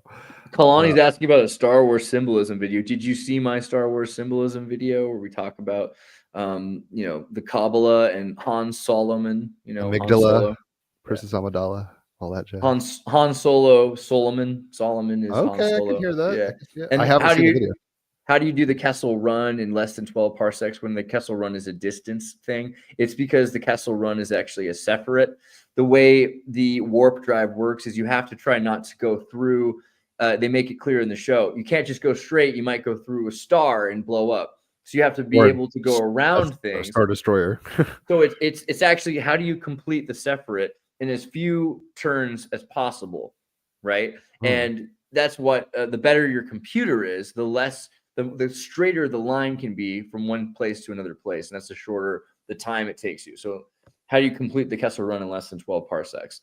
And so what do you know about the Sephiroth? How many Sephiroth are there? I'm not David Charles Plate. I mean, I'm just thinking, is there like a left-handed path, a reverse? There should be 10 officially, and the 11th is that. Okay. Raphael's. So what's less than 12? 11. Yes, one. It's like, I love it. I do. I gotta admit it. Yeah. I think George Lucas is on that Epstein Island list, which saddened me. Is that true? I would be surprised. I think I have several friends that are. I mean, Richard Stallman was on that list. A lot of cool people that were incel nerds ended up going to Epstein Island. Richard Stallman, seriously? Yeah, of course. The GNU inventor, basically, no? And he's an incel who has no chance of having some sort of a sexual relationship. Like, I mean, if you know the guy, the idea that a woman touched him and he let it happen is unbelievable. There's no way. Like your card, Andreas, we all need touch. Somebody, even if you got to pay. I feel like it'd be really awkward for him to even have a foot massage. I think he would have a really hard time, even with just a woman touching his feet. They would judgment card him. They'd be like, "Oh, this guy, not this guy." He's a lot even of Jabba the Hutt had people like a sex slave. A lot of these people are odd. Yeah, but Jabba the Hutt was a hermaphrodite woman. It's a lesbian that what? Yeah, it's a slug. Slugs don't. They're think they asexually. Santa Cruz slugs. Yeah, bro. Word. Slimy, yellow, spineless mascot that we have, right? Yeah. Yeah, we want real morale for our school. Slugs. Oh wow, stormtrooper twerking or what is going on? I did my best. This is your video? Yeah, there's a bunch of explanations about the deeper Hebrew explanation for this show. Darth Vader. Darth Vader actually has, in the original version, a Hebrew writing. This in the original Star Wars, they didn't have the space basic invented yet, so they just use Hebrew letters. And so he has a chest plate which looks like the rabbinical Sadducees chest plate with You mean like the jewels. high priests? Yeah, the Urim and Thummim. Yeah, exactly. Yeah. Let's roll dice, baby. Yeah, and he has the names black. all written in Hebrew, which explain that he will be forgiven based on his atonement, like he will ascend after realization. All this interesting stuff about that, and it's the Antichrist, right? The Anakin Antichrist kind of idea, right? Dude, I'm always amazed at how much data you've ingested, but how you've synthesized it also. It's not just like you're huffing secondhand smoke. I mean, I don't know how you find the time to see all this culture, but I guess we just go through time and absorb culture. But you've gotten some mainlining of things that a lot of this is why you got to give guns to your kids when they're 4 and 6. You can't just wait till they're teenagers to watch Star Wars. That sounds like Hunter S. Thompson parenting. Like, yeah. oh Which, by the way, again, you need to watch That's My Bush, because I started to watch Bushisms. So I started looking on YouTube, because if you watch Bush, if you remember at the time, people used to think George Bush was the dumbest president we ever had. And I've always tried to explain, this Yale graduate theater student is a genius. And he's Ronald Reaganing you. Basically. Yeah, he's an actor. He's from Connecticut, and he pretended to be from Texas, and he has this fake accent because he wants to make fun of you. Show. That's My Bush. It's an incredible show. And you really see many of it. But it's so meta, because if you start to watch actual recordings of Bush, because everyone remembers him making verbal mistakes, and those Karl Rove. Yeah, well, the thing is, the more you watch them, the more you can see in his face. He's doing it on purpose. I can't find a single example of him making a mistake. He's like, OBGYNs aren't allowed to practice their love with women across the country. He just said these like adorable things where before that, the stand-up card. People would watch. It's the Jester, yeah, and people would watch the Fool. People would watch The Fool Goes Blindly Forward, and people would watch a politician be bored, and all of a sudden Bush comes on television. He's like, "Did you hear what Bush said? Oh, we got to tune in to see what he screws up today," because people loved comedy and sitcoms and laughter. Circus Maximus of the TV era. Who are you going to make fun of? You make fun of yourself if you can afford to. Always. Just check if you can actually hear what he's saying if I have the audio turned on. Very low. I can hear it only through your speaker. Not I can read it. Yeah. But no, you want to hear him say it. It's actually worth it. Here, you want me? Send me the private chat. I'll pull it up with sound if you want. You guys are such Matrix hackers. I think it's hilarious that we're all 3 Leo risings. I just realized that. True. I'm a Leo moon and rising, which is double Leo. You're a Leo moon? Okay. I think Raphael might be too. Me too, yeah. Actually. Yeah. Okay. Moon and rising, yeah. Here, I'll pull up. With like, let me start over here. if you're a single mother with 2 children, which is the toughest job in America as far as I'm concerned, and you're working hard to put food on your family. Put food on your family. See, like things like that. You're like, look at his face when he says it, and you can tell it's Those who think that they can say we're only going to have a stimulus package, but let's forget tax relief, misunderestimate. Like I can imagine him spending the night before coming up with these words. Excuse me, underestimate. See, look at him. Where you were paying attention. You were. I know the human. His dad was the CIA director. I mean, this is my favorite one. I think. Yeah. I know the human being and fish can coexist peacefully. I know that human being and fish. Now look at his face. I'm gonna mute it so you can watch this. Look at his face as he says it. He knows what he's saying. Yeah, he's kind of holding back a cringe. Yeah, laugh. it's like Responses have got to end. in order for us to get the framework, the groundwork, not framework, the groundwork to discuss a framework for peace, to lay the. All right. Where's my driver? All right. Yeah. We are not at war with Muslims. We don't have a beef with Muslims. Have a beef with Muslims. We want to be friends with Muslims and Muslim children. Oh my God damn it. One way to fight evil with good is you can help by writing letters to boys and girls your age. That's some Boy Scout And so, level. in my State of the Union, or my speech to the nation, whatever you want to call it, speech to the nation. I mean, dude, the guy's a freaking genius. Like, honestly, there's no Wasn't he one. into coke? Allegedly. I mean, but I remember, you have to remember what it was like, because this is the thing. They canceled That's My Bush show right around September 11th. Because as soon as September 11th happened, America changed. The world changed. It used to be, I remember being 10 years old, alone in an airplane with 2 kilos of alligator meat in a styrofoam cooler in June 2001. And that by the time September 11th rolled Got around, real receipts there. they were like taking away like lighters from like grandma. Take off your smoking shoes. cigarette. Yeah, Yeah, like it was like, what is even going on? But when Bush was on the show, it was like, this guy's hilarious. We don't even care. Like, yeah, don't worry about the skull and bones. And by the way, the second episode of That's My Bush, his frat buddies from Yale. What frat did he go to again? You know, Skull and Bones. I don't know, but Skull and He Bones. he shows up there, and they're all there at the White House having their like heckling time, and he has to show he hasn't gone soft, so he wants to fake an execution. So he has crisis actors for an execution, which are all an improv comedy troupe. Like, the level of this is just Oh, so it's out meta. of control. Super meta. It's amazing. It's amazing. But he used to do this all the time. He's like, we will reestablish chaos again. We will bring chaos back to America. And you're just like, wow, everything you say is a joke, but it's freaking serious. He's a genius completely. A moonchild genius, possibly. It's funny that you mentioned 9/11 and everything shifting, because the last time I went back to Disney World, and I'll just say this, we don't have to go to Disney again, is right after 9/11, like prices dropped. So like for Thanksgiving, my family was like, let's go to Disney World for like 1/8 the price. And I was like, all right. Totally. Yeah. Interesting times. All right. The Bushes. I'm trying to think. I was hearing somebody talk about Ross Perot. Were you ever into him? Oh yeah, I remember that time he was at the debate, and I always use that example when I'm late to a show and they like leave me in the back room. Like, I feel like Ross Perot right now, getting my hair done and the makeup, and they lock the door, and I'm like, they're having the debate without me. Let me in. Like, do you remember that? Like, oh my God. Like, Ross Perot was like kept from the Bill Clinton debate, or the Bush Gore debate. And he's like, they're like, come on, he's like, when are they gonna let me out? And they just kept doing his hair and makeup and everything, and they just were trying to keep him from the debate. Like, they just were not letting him on. They were shafting him.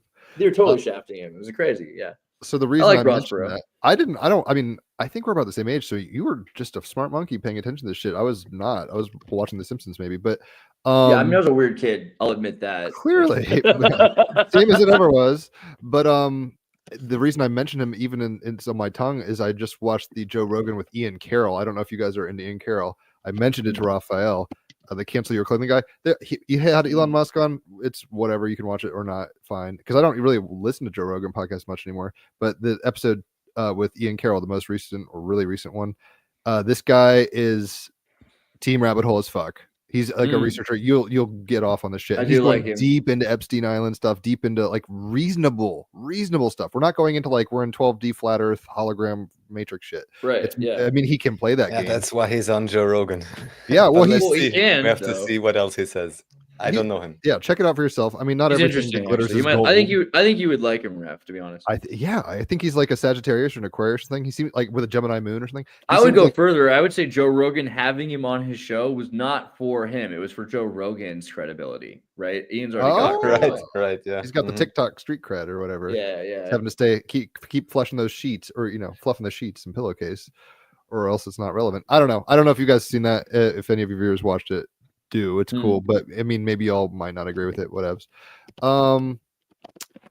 But it's funny because he's only been doing research for about 2 years. So my girlfriend and I were watching him. At first, he was going through the aisles, being like, "Who owns this shit?" and like kind of going deep, doing deep research or whatever into who owns it. And it's really like a couple corporations. I think you guys are on the wave, so I don't have to tell you all this. But then that's progressed more into like Whitney Webb. If you're aware of her, she's very savvy about economics and the kind of Orwellian takeover. Got some interesting stuff, and also I haven't. I mean, I can't vouch for anything, but at least she doesn't seem to be partisan. So she's also doing stuff about the Maha things and so on, and all the background connections. So that's cool, I guess. Well, I mean, that's a random. This is total pivot, but it's like, are there any kind of ideas that are happening right now in the zeitgeist that you guys personally feel aligned to that you want to explore more? Like, I know on Team Rabbit Hole, we've done everything. We've talked to Master Masons, we've talked to fucking Emmy-winning cinematographers, we've talked to fucking flat earthers, whatever. We talked to whoever. Sheldrake. Obviously, Rupert Sheldrake, he was great. Yeah. Andreas, people like this. These are Team Rabbit Hole people. Is there anybody that you're, I mean, for me, Ian Carroll is a good example, but are there people or ideas, maybe more importantly, ideas that are circulating that you are drifting towards in your own ontological mapping? I mean, I saw that The Apprentice was back on Prime, and With Trump as the thing? Yeah, the original episode. Oh, I thought he was doing TV now. I was like, what? Well, but that's kind of the point, isn't it? Is that show predicted that we'd have a president who arrests, or rather fires people, right? Doge. And so it's funny because a bunch of people were saying, this is not what we voted for. No one saw this coming. It's like, well, you're an idiot. We prefaced it pretty loudly. Elon Musk was literally in the rallies, and like, it's the guy from The Apprentice. He's obviously going to fire people. That's his shtick. But it's interesting to see how it works. And I think that it's an interesting time to be alive, to see the collapsing of, the State Department and so many things happening around us, and that we're going to need to build new alternatives to things. Like the Boy Scouts comes back to mind. I want to build that IBIS Scout organization. Xirtus IBIS Scouts is going to be a thing. We're going to have to do it, and I think we should. Taken. Musk took it. I'm taking it right back. Okay, yeah. Like he's make not, X great again. What does he even know about X? Yeah. But we'll get to a point where we're creating the solutions, not just destroying the problems and letting new problems arise. That's my thought. So all I say, it's a changing of the guards, a warning against idolatry. It's just one guy switching out. And if we don't want to be guarded the same way anymore, it's time for everyone to take self-responsibility and pick up the slack. Yeah. Exactly. That's not the only way, to reduce government really is if you can actually properly govern and conduct yourself. And that requires a lot of different types of work, let's say, in a sense, and development individually and collectively. But that's the only real thing. And yeah, I'm not waiting for anybody to fix anything, because even though I'm not around that long, but even within our time, we've seen enough of these. Oh, now the big, great new rebellion leader is coming up. Everyone's supporting him on CNN. Well, guess what? It's most likely a controlled opposition, or it gets hijacked, as Andreas talked about with Epcot. Disney. Yeah, exactly. You could build an alternative society. Yeah, it won't matter if you don't change the minds of the people. I mean, study Disney some more. Watch The Legend of the Caballeros. Watch Son of Flubber. Watch Disneyland TV. The more you know the propaganda from the past, the easier it'll be for you to predict the future, right? Because if you see how they have an itinerary, they have a game plan, they don't have a lot of new ideas. Everything has been a reboot for the last few years. Why would it stop now? Well, the astrology, I think, is a little bit of the musical chairs. I think they understand the high level of magic with kind of the zodiac and the Tao as it stands. Because they just make it happen accordingly. That's the other right. They know the conditions of the fucking kitchen. So like, I guess it's hot. Let's make pancakes. So I will say this. It seems like, because I was born with a Pluto and Scorpio, I don't know if you all have that natally, but there's a generation Pluto and Scorpio. And America just went through its Pluto return this year, where it's like it takes about 300 years or whatever for Pluto to go back to where it was. So America was incepted, whatever, 1776, et cetera, and now it's returning to Pluto. So what is Pluto? Death and transformation. And we're hitting this pocket where it's like the mechanisms have changed enough where I don't think that the blue pills aren't working anymore. Let's put it that way, right? They're giving us 3, 5, 10 blue pills, so to speak. And it's like, I think all of us have a little, like, we've smelled red pill dust or something like that. And no matter what, even Terrence McKenna, who might have been a CIA operative, I just heard the other day, I was like, God damn it, I hope not, because I like that monkey. But Terrence McKenna, everybody is. I mean, you can't not be. What do you even want? It's the Boy Scouts. It's like everybody's making fire. And Pluto has a giant ice lake in the shape of a heart, and a heart of ice. It's not real, but it's a great metaphor, I think. The heart of ice. Right there. I'll just finish this thought and then we can go or whatever, because I think you got stuff to do. But basically McKenna was like, it's going to get weirder and weirder, and we're going to have to talk about it. And I think that's what shows like this do. And obviously you've been doing your part, Xirtus, Raphael, doing your research. I should say props for you guys doing the research, because I'm too distractible and lazy to do as much research as y'all. But you guys definitely make fire that makes smoke that I can breathe, and interestingly enough, have results with. But this is I'm paraphrasing McKenna's whole little speech, but he's like, this is what it's like. He's like, the mushroom told me this is what it's like when a species is becoming interstellar and like more than exoplanetary. It's like it's a fire in a madhouse. So on the one hand, we're gonna have AI and all this crazy, cloning and crypto and all this cool Age of Aquarius shit, and then on the other hand, we've got insane bigotry and racism and just some of the problems that are fundamental to monkey minds are still here. So it's good to hear that you guys are interested more in the what's the new, where are we going, as opposed to trying to like uproot, do the root canal on the system. It's collapsing on its own, it seems, and shifting so quickly that players like Musk and Doge and Trump and all this, even though I don't love them like as moral characters, or they're not my heroes, but it's like, wow, this is an interesting act in the play. Right, but so that's what concerns me though, Jim, because I know you as a a party. I don't want to say it like that, but so if we were at a music festival, it would be proper. And if we're at a music festival and a DJ plays a song, and then the record stops, and there's no other record playing, people scream, "Bad DJ, bad DJ!" Ah! But if you have the record playing start as the old record ends, the smooth transition, the mix, everyone is, even if they don't love the song, they love the transition. And so we all really have to be, we got to be really careful about going from one record to another record, like Raph is saying, and we need to be playing our own music. That's Chaos Magic 101. I mean, that sounds crazy, but it's like, guys, this is what Disney was trying to inculcate in people in a very different time. But it's like, think for yourself. Here are the elements, play with them, whatever. I'll say one thing and then I'll dip and we can cash it. But it's like, earlier we were talking about, Vladimir Putin's this actor, and these people are kind of going through iterations and whatever, being a face. I've always wondered, because I think Daft Punk is one of my favorite bands. Genius is basically Freemasons of sound. Trip to their albums if you haven't, it's worth it. But anybody could be behind those masks, so it's, in a sense, you could be like, hey, do you want to go stand in front of a group of people, Ross Perot or whoever? It's like, put on the mask, you got the concert for a day. That's not something I truly believe, but the world is stranger than we could ever imagine, and it's funny always to go down these rabbit holes with people like y'all who are cogent enough. I don't think you are insane by any means. It's a crazy world we live in, so we're just trying to make sense of it out here. So any kind of parting thoughts, Raphael, Andreas? You better damn well do another Team Rabbit Hole with me soon, because I love these. These are some of my favorite shows. I always love doing these. Let's do them again. You are. I'm not going to say our mascot, but you're fucking Eagle Scout Team Rabbit Hole, dude. I'm a poster boy. Am I the poster boy? Oh boy, that's you exciting. You might be. Well, you're the Cheshire Cat. I think Raphael's the caterpillar, and I feel like Alex is kind of tumbling or whatever. Guys, find the others. Have fun, everybody.